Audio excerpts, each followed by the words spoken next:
Коомчулукта жана интернет айдыңында айрым депутаттардын айткан сөздөрү бир топ сын пикирге кабылып келет. Ошолордун катарында Air Кыргызстан авиакомпаниясын Кытайларга сатып жиберели деп тепкиге кабылган эл өкүлүнө байланышканыбызда сөзүмдү бурмалап жатат деген оюн билдирди. Бирок мындай актануулар саясатчыларда кадимки эле көрүнүшкө айлангандай. Бул кулап аткан бир дубал экен. Кулатып албай, тирилдирип, өнүктүрүп, анан бирөө менен биригип бир неме кылбайлыбы? Буякта мен билгенимди айтып атам. Жалгыз Кытай дебейм.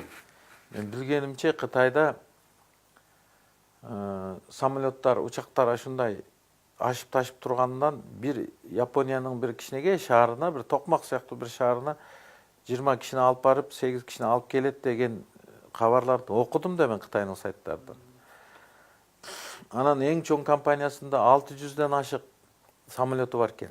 Мына Кытайга берели. Мен билгенимди айтып атам. Кытай эле эмес, Туркишке берели, алды аябай чоң компания. Мына жакында эле ратификациялап бердик.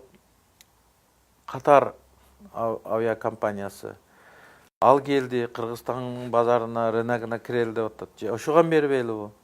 Же Туркишке бербейлиби? Же Кытайга бербейлиби? Эл өкүлүнүн айтканына караганда Air Кыргызстан авиакомпаниясынын учурдагы абалы өтө начар экенин белгилеп, буга бир айла амал таппаса жакында банкрот болорун баса белгиледи. Анан бул Air Кыргызстандын азыркы акыбалы аябай оор экен. Бирде коопсуз уча алай турган самолеты жок экен. Анан бийилдин жыйынтыгы чыкпай туруп, азыр 5 миллиондай зыян тартыптыр. Анан же самолет жок болсо, бул өлүп атат. Банкротко кетип атат да.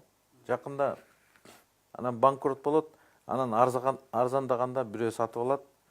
Анан ал деген тигиге бир линиясыны берип, бул буякка уюшкан лицензиясыны берип, ошондой болот да, бир шылымдын колуна түшүп кетиши мүмкүн. Белгилей кетсек, Адыл Жунус уулу кытайлык кыргыз. Кыргызстан эгемендүүлүк алган жылдары Кыргызстанга келип, ошол күндөн бери бул жакта жашап келет. Учурда республика ата журт фракциясынын депутаты. Буга чейин эл алдына чыгып көп сүйлөй бербеген эл өкүлүнүн бул кылыгы көптөрдү таң калтырууда. Азамат Бакиров, Арнас Маратов, Next TV күндүн темасы үчүн.